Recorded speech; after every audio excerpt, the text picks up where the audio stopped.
Coming up on Tech Thing, traveling with video and Wi-Fi on airplanes. Let's talk, people. New YubiKey, Shannon's got a review. Vizio's been watching what you watch. A closer look at OneNote, and how good is a $7 USB audio adapter? All that and more coming up on Tech Thing. Thank you, patrons. Without your support via patreon.com/techthing, we wouldn't be able to make the show for you each and every week. Join the crew that makes Tech Thing possible at patreon.com/techthing. I'm Shannon Morse. And I'm Patrick Norton. And this is Tech Thing, where we have something useful in every single show. And today we have several useful things. I would hope we would have several useful things in every single episode of Tech Thing. That is our goal. We try so hard. We do. We do. So today Bobby has a question about flying with technology and the family for hours, and he doesn't want to be hassled by the TSA. In any case, he wrote ask@techthing.com, I stream my video collection at home over DLNA. I'd like to use a Wi-Fi hard drive to share video with my family while we are in the air. Can I do this? Would the airline care if I'm streaming over Wi-Fi? The item that I am using is somewhat outdated and the company no longer supports it. FYI, I have been using VLC Player for Android for playing, works real well. From Bobby. So I would say yes. First off. Yeah, I mean, first of all, I'm sure someone at every airline that works underneath some person that's like the chief new revenue officer is sitting there going like, how can we get them to pay more? Oh, yeah, We've got them paying for luggage. Can we get them to pay? Oh, no, there's laws against getting them to pay for, but you know what I mean, like, dollar bills to get into the bathroom. So Bobby's packing an AUKey hard drive enclosure with a built-in Wi-Fi router and battery charger, which looks a lot like this if I open up the right tab. You know, there's a bunch of different variations on this theme. Yeah, there definitely are. For example, the one that I carry is called the Hutu wireless charger and router, so it's very similar to what he has. But yeah, you can take that on board a plane. The TSA shouldn't give you any crap for it. First up, for example, Wi-Fi is totally legal to run on a plane. Just listen to the nice airline employees when they tell you to power your technology down, if they still do. And if they ask you to turn it off, don't argue with them, just do it. Especially if you're like using a wireless router on the plane with 7 of your friends with your 17-inch gaming laptops, because it's pretty obvious that you're still playing. I have noticed that some airline attendees, not all, of course, there are some very astute ones out there, but some don't know their own rules, and they will still ask you to turn things off, like a Kindle, even though it's in airplane mode and stuff like that. So, you know, just follow their rules. If they tell you to turn it off, just don't argue. You can tweet about it all day, but just don't argue with them. You don't want to get kicked off. You should have no problems with TSA at all. We have traveled with Wi-Fi pineapples. We have traveled with Wi-Fi pineapples without cases. Raspberry Pis without cases. We've traveled with hard drives. Multiple laptops. Yeah, laptops, sacks full of cables, especially when we're podcasting. We've had no problems with that stuff. Just don't leave like knives and Leatherman in your pockets, because they might not like that very much. Like Patrick. It was just the one time, and I'll be honest with you, the most upset TSA has ever gotten with me, I left a small Torx 10 screwdriver in a pocket because I used it to adjust this weird thing on a bicycle I was riding, and the dude was like, really? I don't know. I guess he thought I was going to take apart the plane, but he ripped through my bag and literally was like, what? That's so weird. It was the oddest thing. Well, in any case, our main concern is what streaming video over Wi-Fi will do to the battery life of the devices that you are streaming to, which got both of us thinking about how we pack for long flights. So, for example, how long will that AUKey run while streaming video? Have you tried it streaming to more than one device simultaneously? You don't want to find out like the last 60 minutes when you're on a 13-hour flight that the thing just turns out the battery is terrible. So definitely test that now so that you have time to plan before you actually get on your plane. You should make sure that your family turns on airplane mode so the cell modem isn't pinging for a Tower 2, or else their batteries will probably die a lot faster. And they should turn the screen brightness down too on their devices to make sure those last throughout the entire flight. Oh my goodness. There's screen brightness is by far the #1 thing that impacts devices with screens. Duh. Amazing article. The WireCutter found that streaming over Wi-Fi consumes half as much battery life as streaming over a cell modem. So streaming from the phone memory or micro SD card should save you even more battery life. But they found out that going from full screen to minimum, or from full screen brightness to minimum brightness, use 34 to 54% less battery, depending on which phone they were testing. Wow. Yeah. That's crazy. Huge difference. Huge difference. This article is amazing. Yeah. Seriously, Dan Fracke's Nick Guy, Kevin Purdy, amazing article full of useful tips for extending battery life on Android and iPhone, much of which I think they sort of field tested during the nightmare that is CES. I would believe it, yeah. If you want your phone's battery to last longer, you should read it. What you should and shouldn't do to extend your phone's battery life. It's up on the WireCutter. We'll put a link in the show notes. Absolutely. And also, speaking of planning in advance, both Amazon Prime and Netflix now offer offline video that you can download to your device, which is awesome. I'm so glad Netflix included that recently. Just don't try to download like gigabytes of video 20 minutes before you leave for the airport, because then you'll be using your cell phone data and it might not work out so well, and you might run out of time, and so that would be really sad. So do it at home, like a few days before. Just download everything you need and then go to the airport and you'll be ready. Don't leave it for the last 24 hours. Yes. External USB battery packs are your friend. I normally carry 2 at all times, and when I was flying with my beloved children this fall, I had one of these for each of the tablets they had, though I did actually... Smart. Well, you know what's funny? I ended up in the airport in LAX buying a Belkin Rockstar 5-way 3.5mm headphone splitter. And I only paid an extra $4 for it. That's cool. Yeah, well, it's so they could watch and hear the same show at the same time from one tablet. Does it sound good? It sounded much better than I expected. Wow, cool. And it allowed them to, we basically had multiple children attached to one tablet. I don't think it really works well for 3 kids, and by 4 it's impossible. But we had an epic 4 or 5 hour layover. We're also really harsh. We're strict. We're nightmare strict parents, because we force them to read books and play games and delay as long as possible before we break out the tablet crack and they go down the video hole or the video game hole. That's funny. I saw my friend recently talking to his kid, and his kid was on a tablet, and he goes, "Hey, hey," and she was just ignoring him and watching a video. I was like, oh man, kids these days. Father. Phineas and Ferb is on. Something else I try to always have in my bag when I'm traveling, some type of 3-way outlet plug adapter. If you travel for business a lot and you find yourself in airports stuffed full of people, especially airports that try really hard to prevent you from using the electricity, these things are awesome. Yes, absolutely. I totally agree. And you'll be everybody's best friend forever. Yeah. Or as long as they need to charge things, at least, if you feel like opening up one of those ports for somebody else.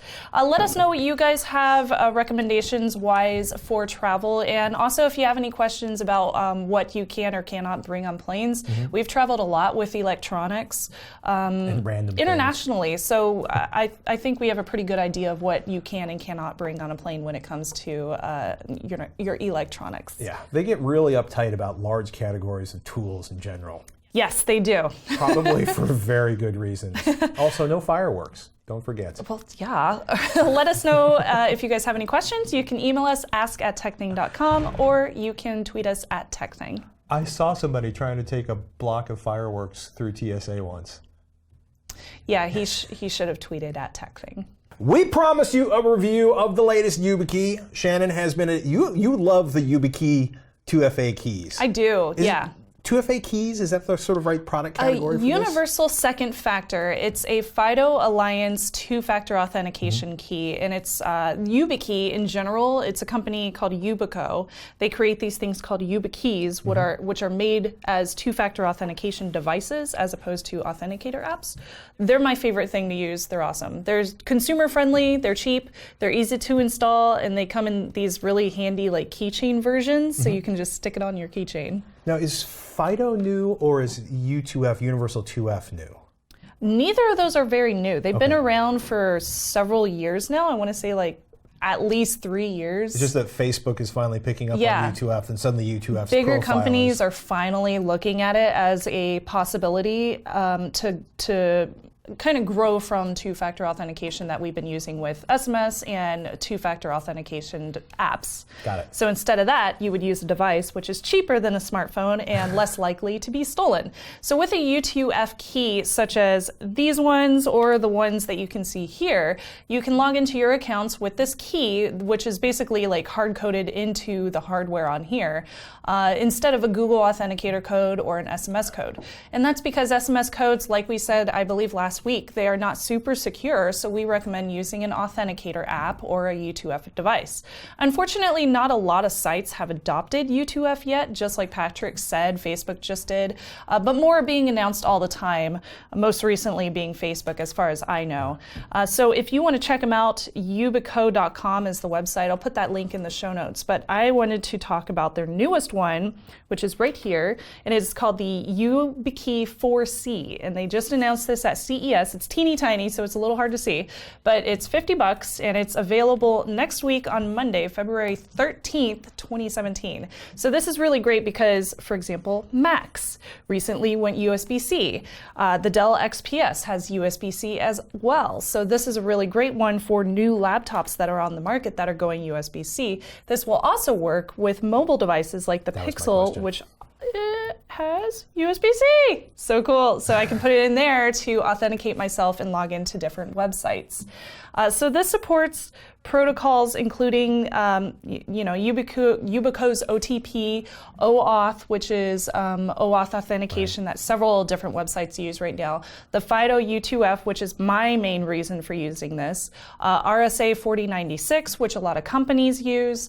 OpenPGP, as well as up to RSA 2048 and up to ECC P384. And if you are a hacker, you know what I'm talking about for the PIV smart card function. So I don't have a smart card to test this with, unfortunately, but if I did, I would be able to like hold this up to a smart card device and be able to unlock whatever I need to unlock.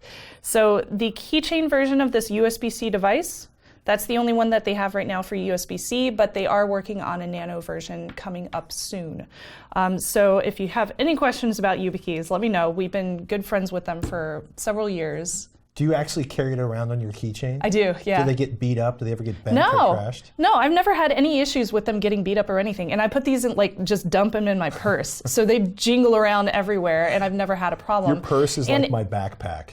Right? And if you're worried about losing your YubiKey, or if you're worried about like losing your smartphone, if you tie both of these to an account, like for example, LastPass on my account is currently set up with Google Authenticator and a YubiKey. So if I lose this one, I still have a second two-factor authentication backup. So I have like 3 authenticators, a password, and then 2 separate two-factor authentication options. But you don't have to use both. I don't have to use either. both. So yeah, I can use either. If you drop your keys down a storm drain, you can still use Google Authenticator. Exactly, and for some reason you lose your Google Authenticator password, you can use the YubiKey. Yeah, exactly. Belt and suspenders. A lot of companies also still require you to have an authenticator app or an SMS backup because their mobile apps, for example, will not use a USB-C option, or they haven't just set it up yet.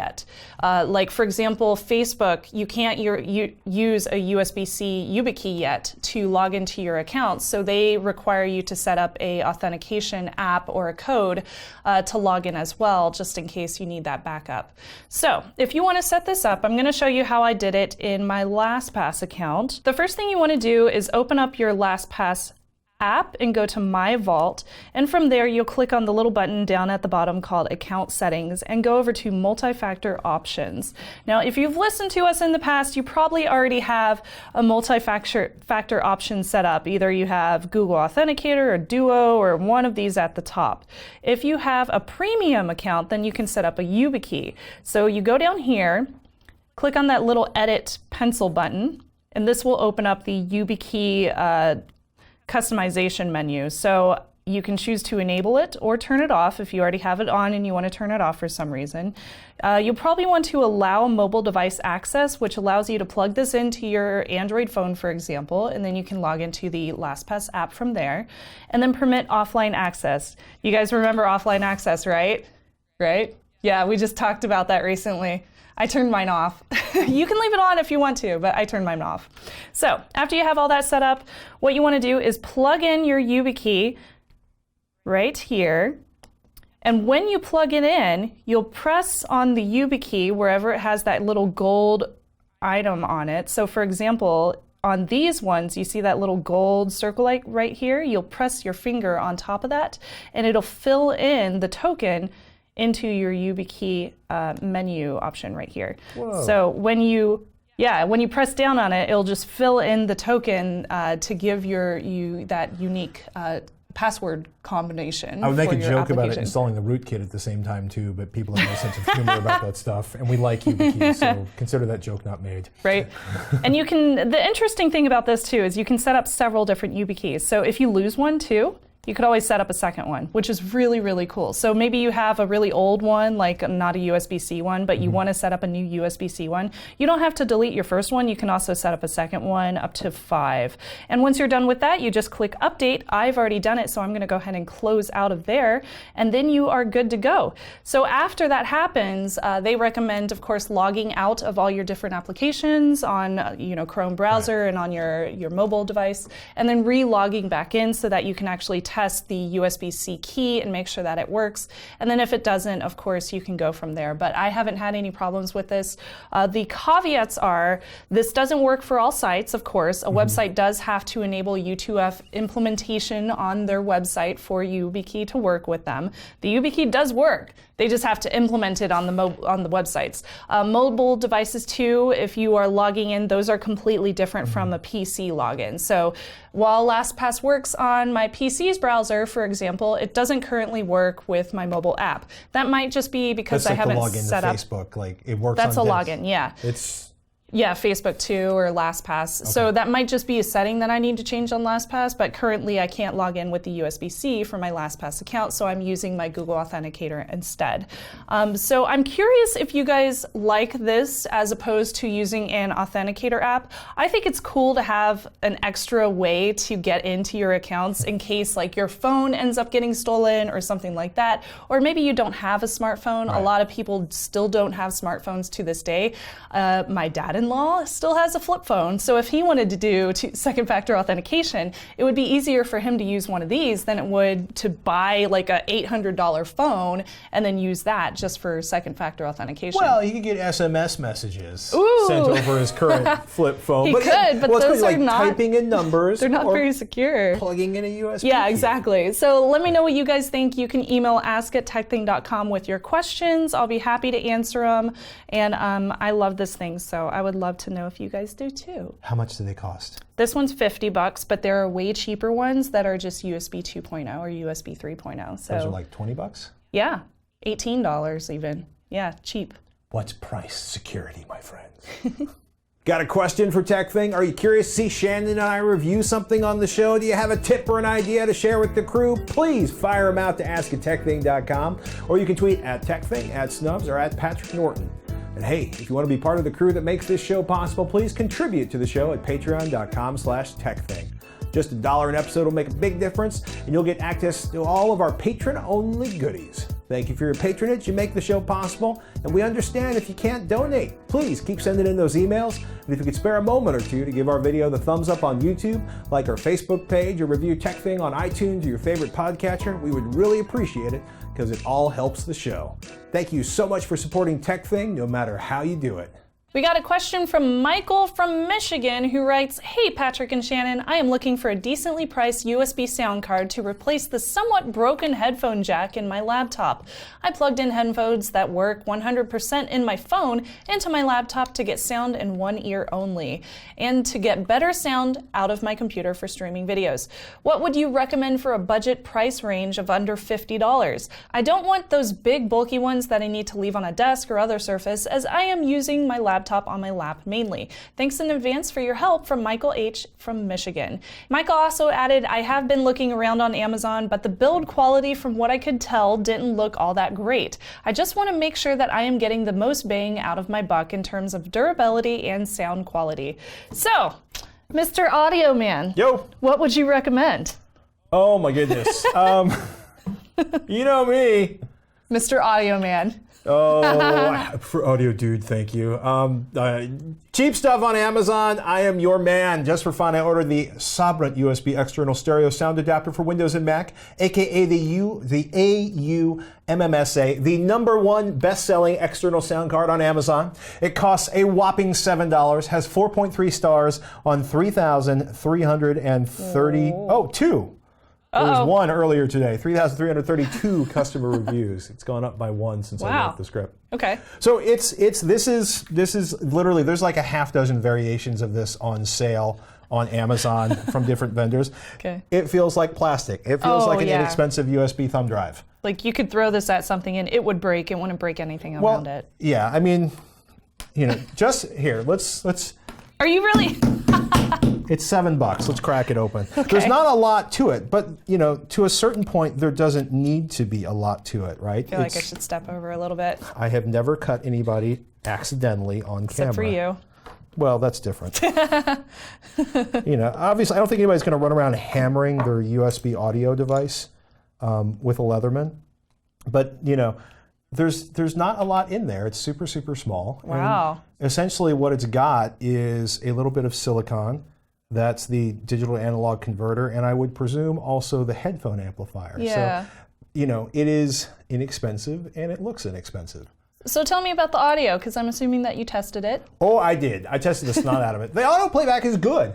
It's clean. There's no background noise. So if you have a noisy audio output on your motherboard or laptop, which used to be a lot more common in the last few years, manufacturers started to care a lot more about audio than they used to. This is an immediate step up. And Michael, since this has 2 functioning stereo channels and your laptop has 1, this is a huge step up from your current laptop situation. Although I will say it's always good to check with like a second pair of headphones just in case something is amiss with the headphone jack on the headphones you have. I doubt it. You've probably tested it, but look, it snaps back together. Oh, that's nice. Yeah. So it seems durable. Yeah, look, the build quality seems reasonable. It's $7. And like I said, most people aren't going to sit and grab a steel tool and hammer on the side of the case. Unless your name is Mr. Norton. Well, everybody has their issues. I bet it still works no problem, too. Audio quality is reasonable, right? Iron Man soundtrack. I love Tony Stark falling out of the sky and listening to pieces of his first Iron Man suit bouncing on the sand, because metal on sand totally makes pinging sounds. Sounded fine. The Sabrent did an excellent job with like chill music, like relaxed, like singer-songwriter, acoustic guitar stuff. The vocals are forward. Stuff like the drum set hitting on the edge of the snare. I was thinking of a Cowboy Junkie song. It sounded clean, if a little distance. Okay. The bass seems soft, lacking, not particularly awesome. Oh. The amp built into the Sabrent, that little chip I showed you, where that one tiny chip basically does all the things, that's its weak point. It doesn't have a lot of juice. There's not a lot of power there. And I think this is most noticeable on the low end. Bass, tubas, thuddy explosions. Yeah. The same audio output. So it was funny, right? When you go into Windows and like Windows at 13 on this AudioQuest DragonFly is a good listening level. Okay. Getting the Sabrent up to the same listening level to my ears, I had to jack it up to 60. Jeez, really? Yeah, that's the highest I think I've ever had. The directly controlled output. Wow. So the power, the amp inside the Sabrent is mediocre. It is not great for headphones that are power hungry. Again, the bass feels a little mushy or sloppy with hard rock and big, giant band kind of stuff. The Sabrent definitely won't drive planar magnetics very well, though I doubt somebody with a $400 set of Hi-Fi Man 400S or even a $140 pair of Fostex T50 RPs, which, by the way, I had to jack the Sabrent up to 100 to get these to sound at a very low listening level. I don't think people spending hundreds of dollars on headphones are looking at $7 DACs. That said, the headphone jack on my iPhone can drive my Nighthawks really, really well, so it was odd to have to turn the volume up to 60 to get reasonable listening levels on the Sabrent. Audio geek note, if you hear 2 things and one's louder, a group of people will usually pick the louder one as sounding better, which is what I was taught. So getting levels equal when comparing things, audio quality is a big deal. Yeah. Another audio geek note, I'm testing a $7 dongle with a pair of $700 headphones and Tidal lossless audio. If you're using $20 earbuds and highly compressed audio, the difference is going to be a lot less noticeable between something like the AudioQuest DragonFly Black and the Sabrent. Look, the Sabrent's good, especially if you listen via earbuds that already have no bass. It's probably amazing for $7. It's not great. Yeah. You can do better, but you have to spend a lot more. Case in point, this AudioQuest DragonFly Black sells for $99. It'll drive anything but the most power-hungry planar magnetics. The bass was tight and punchy and well-controlled. Sympathy for the Devil sounds amazing on the DragonFly. I, for some reason, have been obsessed with that song lately, right? The tom-tom is deep in your right ear. The keyboards are full and rich. Mixed voice is hanging right there. It's just everything's right there. With the Sabrent, the sound was leaner. The vocals, the mid-range was super clean, but guitars and bass on the hard rock sounded less. They sounded distant. The soundstage seemed smaller. So $100 is probably more than you want to spend, but I got to say the AudioQuest DragonFly is awesome. If you want good sound and a volume knob, check out the Shitfulla 2. Sells for $99. People love volume knobs, including myself. It's really, really nice to have on there, although that's not going to like stick out of the side of your PC very conveniently. A real bargain. The original Shitfulla is on closeout for $59 right now, pretty much only on the Shit website, SCHIIT.com. If memory serves, both of these are completely made in the United States. Cool. The audio quality is outstanding, and they have volume knobs, and that's $59. That's a real bargain right there. I would probably use a USB extension cable and maybe Velcro this to the lid of your laptop. Yeah. That said, $7. It works. It works. Go forth and listen, my friends. Let us know if you have any questions as well for our audio guru over here. I'm sure he'll be happy to answer them for you. I'm going to see if it still works. You're going to see, okay. Well, while you're doing that, I can do my ThreatWire security brief of the week. Every single week, I break down security, privacy, and internet freedom news on my show, ThreatWire, which is over at threatwire.net. So here's a little snippet of security news from this week. My first story is about Vizio TV. So apparently,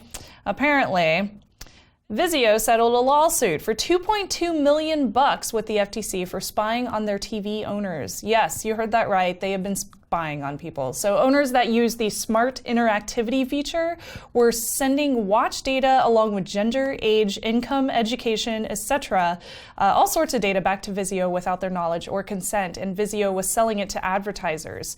And also, by the way, the software also included periodically IP addresses to the collected information. So they got that data along with your gender-specific information, and it's very weird. So now Vizio has to disclose practices. They can no longer misrepresent the data that they collect, and they have to implement a privacy program, plus a biennial review. They also have to delete any data from before March 1st, 2016, but of course they've probably already sold that to advertisers, so keep that in mind. So Vizio, of course, is not admitting fault in the settlement. They just settled it, and they were like, okay, let's pretend this disappears. Don't tell anybody. Here's some money. Yeah. Leave us alone. And it sounds like no Vizio owners are getting any of that money. It's going to the FTC and the New Jersey Consumer Affairs, though maybe they will distribute the money to Vizio owners. More likely it'll pay for the legal fees it costs to sue Vizio. Most likely, yeah. Unfortunately, it's kind of funny, because we were talking before, you're like, I have a dumb TV. I'm like, how old is your TV? That's why I was like, trust no one, just buy a dumb TV. But my TV is 6 years old. Do they even sell dumb TVs anymore? Like non-smart TVs that are just there to show you things? For all intents and purposes, there are no dumb TVs left. I mean, there's a couple vendors here and there, or if you want to buy a professional grade monitor and pay more than you paid for your car. Yeah. But given the incredibly low margins on TVs, manufacturers, I think, are always going to be on the lookout for fresh revenue streams, like tracking viewing data and selling it. Well, on one hand, I agree. On the other hand, Verizon made HDTV more affordable faster by dropping the bottom out of the market. Mm-hmm. And this is how they stayed afloat. Yeah. Nicole Wynn over at BuzzFeed has instructions on how to disable the data collection inside your Vizio. Go to your TV's menu. It's super simple. Go to your TV's menu, settings, smart interactivity, or turn off any option with automated content recognition. Ew. Yeah. Yeah, okay. Smart interactivity. That totally sounds like anonymous data collection for resale to me. Yeah. Do you want us to resell your anonymous data? Or do you want smart interactivity? Ugh. Oh my goodness. Neither. Just give me a dumb TV. Check out the rest of this week's security and privacy news on ThreatWire with Shannon. Yay! You can find it over at youtube.com/hack5 or threatwire.net. And thank you so much to our patrons over there, some of which I know are watching this show as well. So thank you for supporting on both of those shows. We really, really appreciate it. Thank you. We love you. We got a question from Mark who writes, I have to say, the Sabrent still works despite being hammered on. You're so weird. I just want everybody to know. It may be made out of cheap plastic, but it's tough cheap plastic. Apologies, Mark. We had a moment. Mark writes, I have to say I am a little surprised with how little attention you gave OneNote on your show. First, it is free. Second, native apps are on most devices. If you run Linux, you can access it via a full-featured web app, syncs to OneDrive, as well as the ability to access it offline for those flights you know. Search is amazing in it and can even search your handwritten notes. I have tested literally dozens of apps and always come back to OneNote. I use it on my desktop, MacBook Pro, iPhone, iPad Pro, Pixel, and Surface. From Mark. Oh my goodness. First of all, this is why we asked y'all to write in, because there's tens of thousands of you and there's two of us, and everybody uses things differently. So one, thanks for the heads up, Mark. OneNote.com is the website for that. I do love it that it has native apps for Android and iOS. I wish they had a Chromebook app or Linux app, but hey, it's really not that hard to type OneNote.com into a browser. Well, they do have the full-featured Linux thingy that he mentioned, so that works. Yeah. Well, it's inside the browser. I mean, yeah. Part of my issue with OneNote is probably OneDrive. I hate OneDrive, not because there's anything wrong with OneDrive, but because Windows 10 keeps asking me to embrace its online storage buddy. Seems like every second or third update. Yeah. But we're talking OneNote here, which is this application right here with the glorious purple lining on top. It's so pretty. Yeah, I mean, let's open up a page here to create a note. Oh, that reminds me. I reviewed this like years ago. I totally forgot about it. Well, I mentioned I guess it didn't make a lasting impression on me since I totally forgot about it. Well, maybe this is like the third, the classic Microsoft moment. It's really funny. To play around with this, the text goes in boxes, cool. So you have the ability to do sort of page layouts. You can move things around, you can format it. You can upload photos to it. You can't drag and drop photos to it. I wish it were drag and drop for photos. I gotta say, despite the fact that I'm the worst drawing person ever, I do really like that. Oh, neat. You can there's draw. basically, you can, if I go and into the drawing mode, and you can draw things here. Obviously, I am not an artist. I can't draw, but the drawing tools do work if you can draw. I actually really like the previews, the way they're set up. They seem to do a really nice job. I too found the search to be really effective, although I don't have that much in here. Everything for this is stored in OneDrive as far as I can tell, and there are lots of sync options.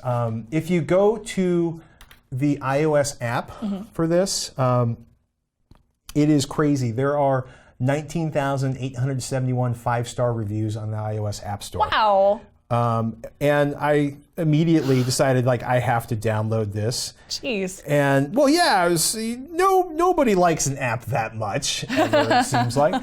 I almost feel like it's easier to use on a phone, especially with photos. So if you wanted to put together a note to yourself with a photo you've just taken, super easy, super intuitive. I like it. I really like the note-taking aspect on the iPhone, which I never would have thought about until you spurred me forward on that, Mark. Gotcha. Hey, thanks for sticking up for OneNote, Mark. And we're serious. There are tens of thousands of you out there, and we love it when you chime in with your tips and questions because you are full of awesome.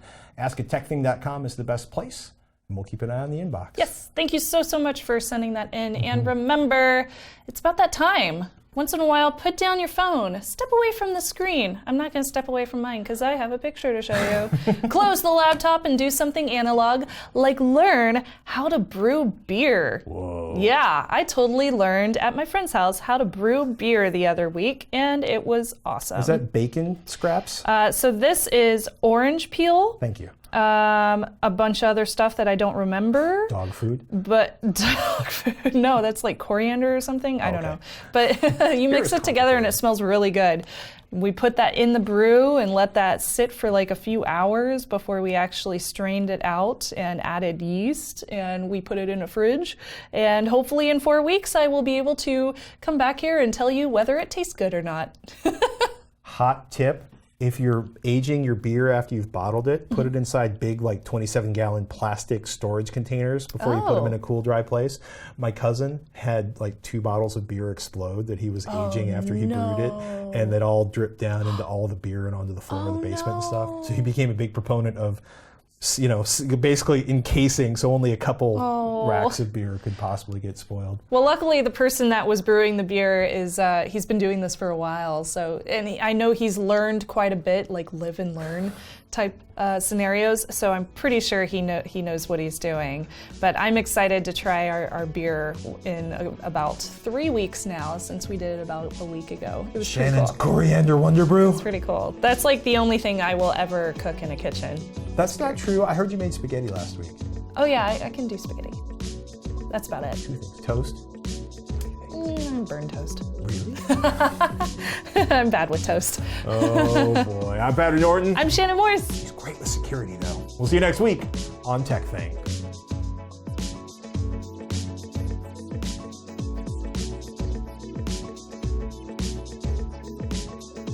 One time, I was not paying attention to what I was doing, apparently, and I got breadsticks from a pizza place, and I put them in the microwave, and I started heating them, and they were wrapped in aluminum foil. That's not really a cooking error.